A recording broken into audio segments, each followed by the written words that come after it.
Un nouveau journal sur votre chaîne, mesdames et messieurs, vous faites bien de nous choisir pour vous informer sur Nyota Télévision. À la une de l'actualité, il s'est tenu ce jeudi 27 janvier 2022 la réunion interministérielle à Kinshasa.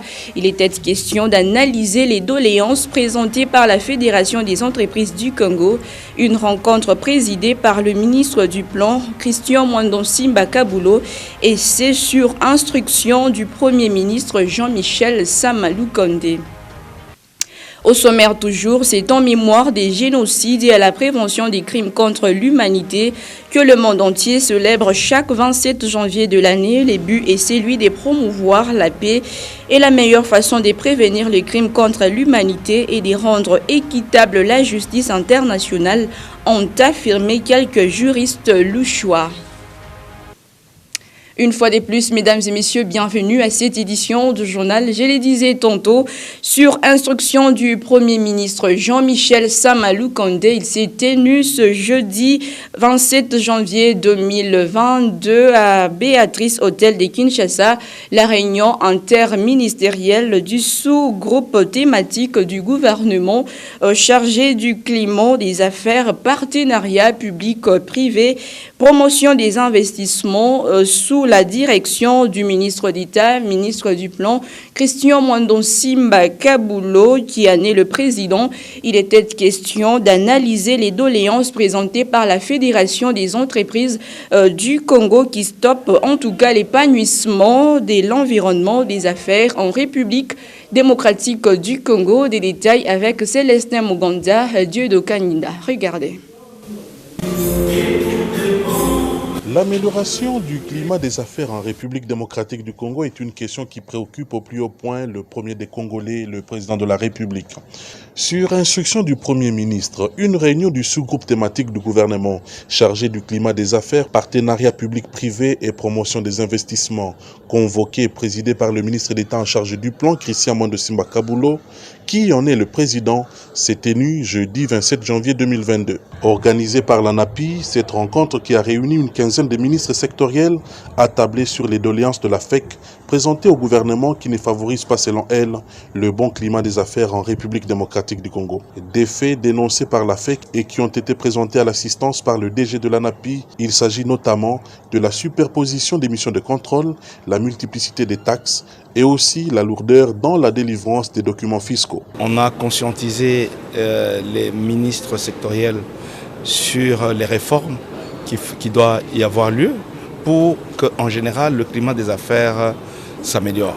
Parce que le chef de l'État est préoccupé, très préoccupé, le Premier ministre également, c'est pour lui qui nous a chargé de tenir en urgence cette réunion, dans la mesure où le climat des affaires ne s'est pas amélioré comme on l'entendait au courant de l'année dernière. Et cette année est une année pour laquelle nous avons beaucoup de défis en cette matière, parce qu'on voudrait voir vraiment que le climat s'est amélioré, il y a beaucoup de défis. Et tout cela, nous devons trouver un moyen de pouvoir gérer de manière à libérer les opérateurs économiques qui doivent se concentrer beaucoup plus sur leur travail de production de richesses que sur les contrôles multiples auxquels ils ont affaire. Du débat tenu sous la conduite du ministre d'État en charge du plan, Christian Mwandonsimba Kabulo, sur qui repose la politique du gouvernement sur le climat des affaires, partenariat public-privé et promotion des investissements, tous les ministres sectoriels ont émis le vœu de creuser en profondeur la question, de creuser en profondeur les doléances de la FEC, de creuser en profondeur les doléances du patronat congolais. Ainsi, les experts des ministères sectoriels, de la présidence de la République, de la primature et de l'ANAPI vont travailler d'arrache-pied afin de soumettre des propositions concrètes au sous-groupe thématique du gouvernement chargé du climat des affaires. Et à l'enseignement supérieur et universitaire, on y va en bref et en image. Une série de négociations a été entamée. C'était le mercredi 25 janvier 2022 entre le gouvernement et les délégués des professeurs d'université et d'instituts supérieurs. Ces négociations ont pour objectif de trouver des solutions idoines aux revendications des enseignants et administratifs dans le but de garantir un déroulement harmonieux de cette année académique historique marquée par le système licence, master, doctorat, LMD. Ouverture mercredi 25 janvier 2022 à Kinshasa, l'atelier des formations des professionnels des médias et des porte-paroles du gouvernement sur l'approche Une Santé. Ces travaux visent le renforcement des capacités de ces derniers sur ces concepts Un monde, une santé, mais surtout doter ces derniers des compétences nécessaires, mieux communiquer face à des maladies qui touchent bien évidemment l'homme, l'animal, mais aussi l'environnement. Des détails avec José Kalumba. Regardez. Pendant 4 jours, les professionnels de médias venus de Kinshasa et d'autres provinces, ainsi que les porte-paroles du gouvernement, cible de cette formation, seront outillés sur l'approche Une Santé et la communication de risques et engagement communautaire. Organisées par le comité de coordination Une Santé, ces assises visent le développement des compétences nécessaires pour permettre aux participants de communiquer clairement en cas d'un problème de santé publique ou lors d'une catastrophe. Des travaux lancés par les directeurs du programme national de la communication pour la promotion de la santé, Raoul Kamanda. Je voudrais avoir un pool national, moi j'appelle Léopard, un pool national d'animateurs de médias qui seront capables de vulgariser les différentes informations, de diffuser les messages, de donner l'information à la population, les conseils pour que la population participe et s'engage dans la lutte contre les 6 zoonoses prioritaires, mais également les épidémies et surtout comprendre la trilogie Un monde, une santé. Santé animale, santé environnementale et santé humaine. Mathieu Kalemaï, conseiller en sécurité mondiale au programme Breakthrough Action, revient sur le bien fondé de cet atelier. Nous avons voulu inviter les journalistes de la plupart des provinces de la République pour renforcer leurs capacités sur le One Health, donc l'approche Une Santé, mais aussi aller au-delà, parler des approches de communication, des mécanismes de communication, les stratégies de communication pour vulgariser ou bien pour faire la promotion du One Health. Pour ce premier jour, les participants ont reçu des connaissances sur les règlements sanitaires internationaux, les urgences de santé publique des portées internationales et les maladies zoonotiques prioritaires pour la RDC. Des travaux qui se tiennent avec l'appui des Breakthrough Action sur financement de l'USAID. Et vous le savez peut-être, c'est depuis le 24 janvier 2022 que les rebelles du M23 et leurs alliés du Rwanda tentent vraiment de déstabiliser la province du Nord Kivu. Mercredi 26 janvier, l'armée congolaise est passée à l'offensive. Des tirs mourants ont été entendus dans la colline des Nyezizi et Ngongo dans le cadre des luttes contre le terrorisme à l'est de la République démocratique du Congo. Le détail dans ce commentaire signé par Ben Kaimbe. Cette opération musclée de l'armée congolaise a été dirigée par le gouverneur militaire du Nord Kivu. Une occasion pour le lieutenant général Constant Ndima de palper du doigt les réalités de la lutte contre la criminalité dans la partie est de la RDC. Depuis quelques jours, des mouvements de rebelles sont signalés ça et là. Selon les informations de l'armée, il s'agirait des membres du M23 et leurs alliés du Rwanda. Ces forces négatives se seraient réfugiées dans les collines de Nyesizi et Ngugo. C'est d'ailleurs là qu'a eu lieu cette offensive de l'armée congolaise, appuyée notamment par la garde républicaine le 26 janvier 2022. Dans le territoire de Rutshuru, la question d'approvisionnement en armes du groupe rebelle inquiète. Pour sa part, l'armée congolaise reste déterminée pour en finir avec le terrorisme. Et cela n'est possible qu'avec la collaboration de la population locale. Dans l'actualité toujours, l'ASBEL RCN Justice et Démocratie, avec l'appui du réseau anticorruption Coup l'État Acquis, a tenu un atelier de sensibilisation. C'était hier, mercredi 26 janvier 2022, dans la grande salle de la commune de La Rouachi. L'objectif de cette activité est celle de favoriser le rapprochement entre les acteurs de la justice et la population de La Rouachi, témoins de l'événement. Priscille Moelois et Meshak KMB. Regardez.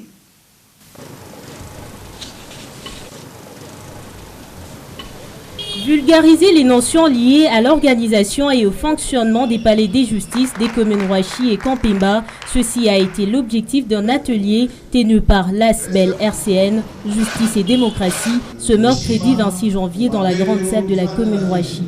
Avec l'appui technique et financier du réseau anticorruption Kouleta Aki, les orateurs et acteurs de justice ont passé au peigne fin toutes les questions pratiques de droit qui semblaient être méconnues.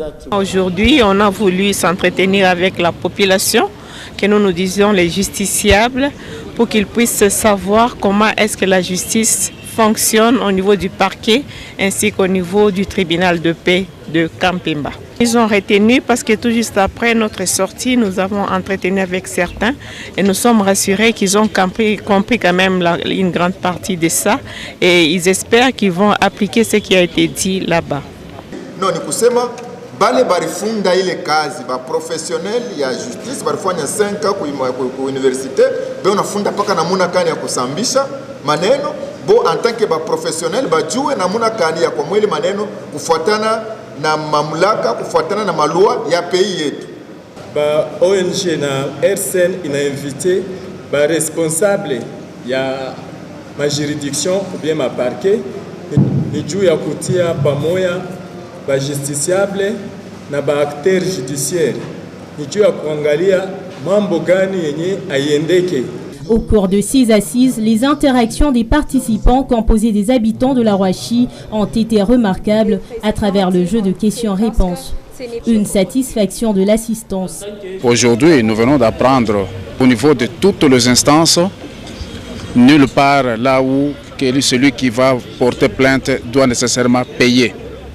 C'est-à-dire aujourd'hui, tout le monde a compris qu'en ce qui concernant la question de plainte, il n'y a pas de paiement. Population manasema muku incompréhension na muku ignorance.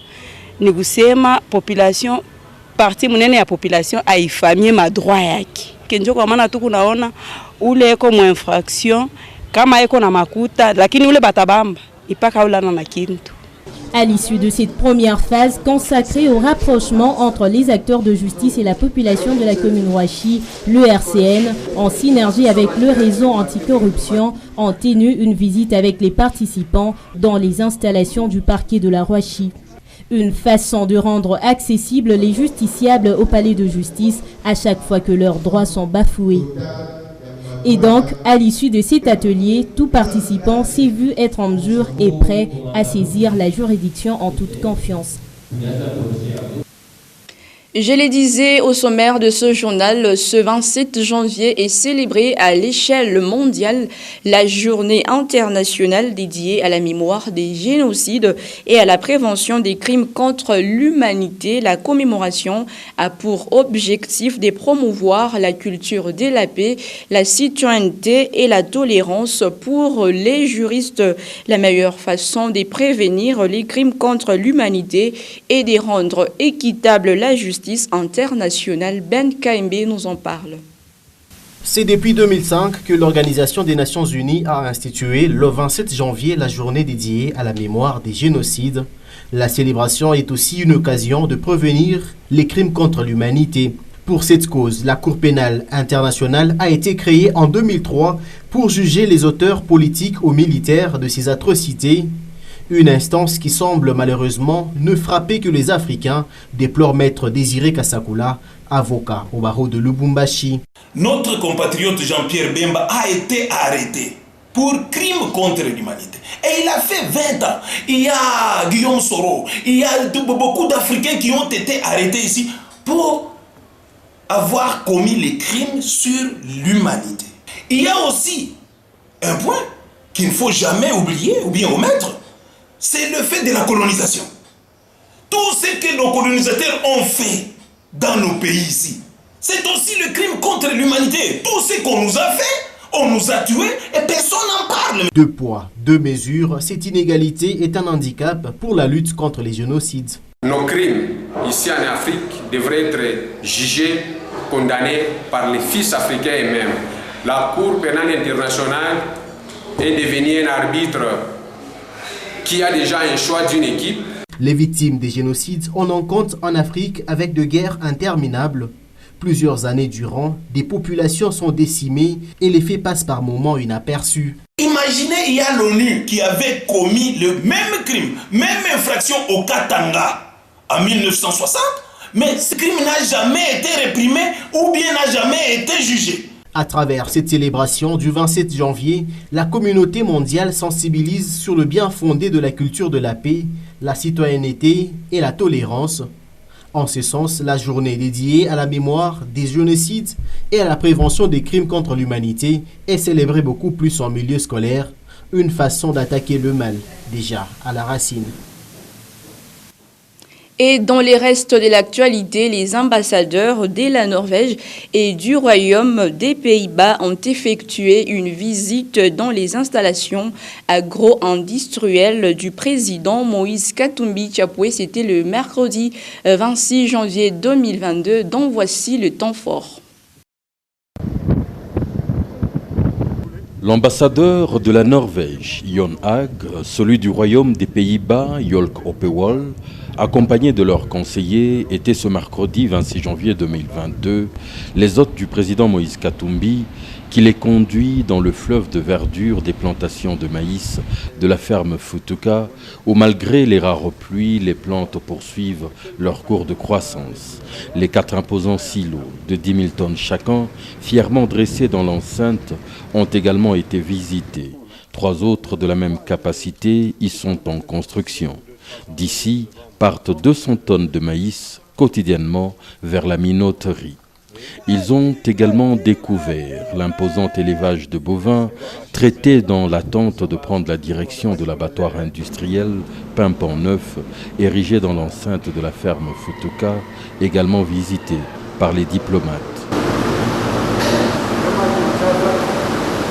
La délégation prendra par la suite la direction de la Katumbi Football Academy, logée dans la même enceinte. Ici, des enfants venus du Congo entier viennent apprendre non seulement à jouer au football, mais également à devenir des hommes complets, éduqués. Ils vont à l'école où ils suivent un cursus complet. Habitant l'académie, ils y ont tout le nécessaire, même un potager où poussent les légumes qu'ils consomment. Visitant la salle de gym de l'académie, les ambassadeurs n'ont pas manqué de s'exercer un peu.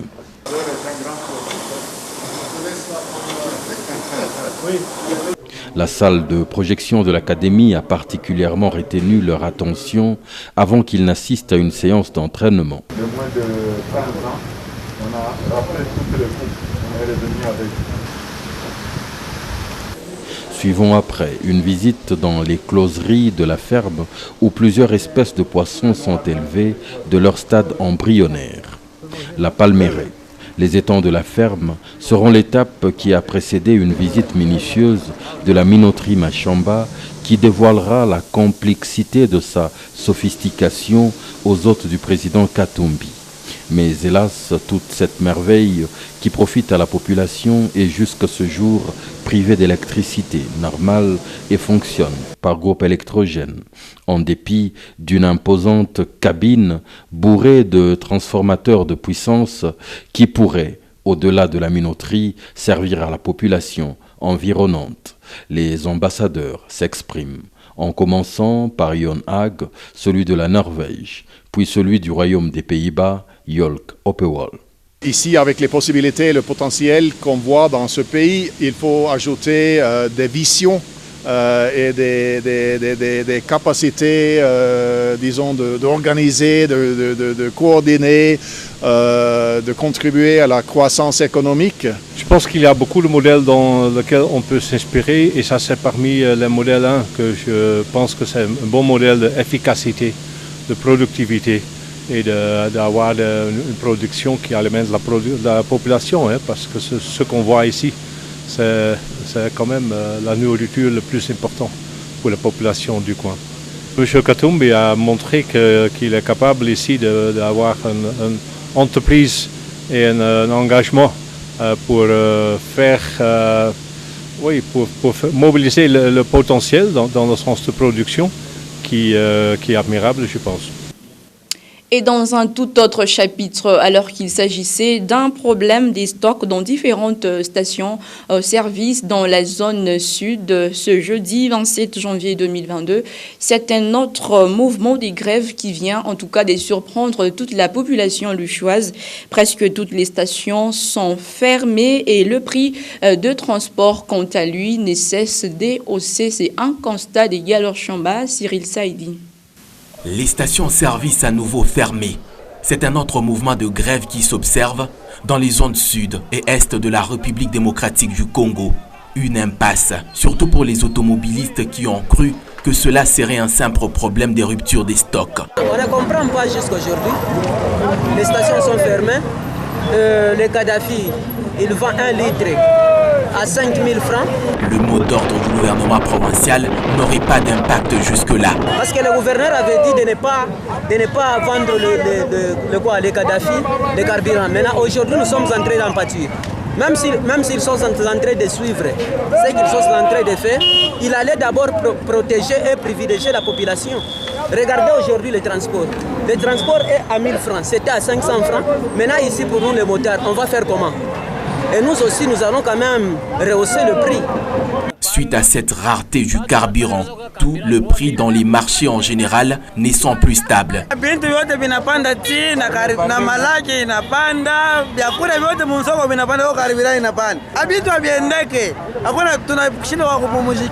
Voilà, élèves, étudiants et travailleurs ne savent arriver à l'heure. C'est très compliqué vraiment. C'est très compliqué, il n'y a pas de transport.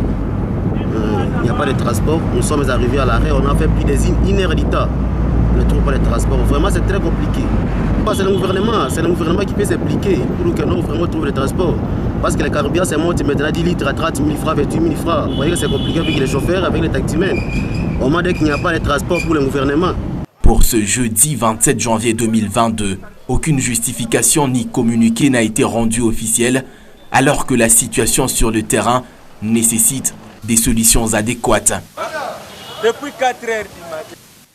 Et nous allons à présent parler sport. Dans cette édition du journal, l'Égypte et la Guinée équatoriale sont deux dernières nations à valider leur billet des quarts des finales. Les deux se sont hissés au prochain tour grâce à la séance des tirs au but en écartant respectivement la Côte d'Ivoire et le Mali. Ces deux derniers matchs des 8e se sont joués. C'était le mercredi 26 janvier 2022 à Cameroun. Des détails avec Michel Mbayo. Le scénario aura été le même pour deux rencontres aussi différentes d'une journée aussi particulière. La fatidique séance des tirs au but a été la bonne pour de partager Pharaon et Éléphant ou même Aigle Balien aux alangues nationales. Le Pharaon aurait pu faire taire la sentence de la première période. Mostafa Mohamed allume la première mèche de la partie. Sa frappe est repoussée par le montant. On joue la 23e. Moussala pouvait faire oublier toute cette maladresse. Malheureusement, sa reprise sur corner échoue sur la transversale. 5 tirs au but contre 4. Pour une troisième fois de l'histoire, l'Égypte stoppe l'élan des Ivoiriens. Ibrahim Munkoro et ses partenaires auront certainement des regrets à se faire. Le gardien de Mazembe s'est montré pourtant décisif jusqu'à la prolongation. Le portier malien est trahi par son capitaine Amari Traoré ou même Aïdara qui verront leurs tirs au but fuir les cadres. Les Aigles vont désormais suivre la suite de la CAN depuis leur salon à la merci de la Guinée équatoriale. Et à présent, ce communiqué nécrologique, nous allons le lire in extenso. C'est avec peine que l'honorable Moïse Katumbi Chapwe vient d'apprendre la mort inopinée de M. Ferdinand Kadima, président de l'US Kenya, Hyper Psaro et vice-président du comité d'honneur du tout-puissant Mazembe. Le président Ferdinand Kadima a succombé cet après-midi pendant en tout cas une toute petite promenade dans sa parcelle. Au début du mois, il avait subi une intervention chirurgicale des prostates.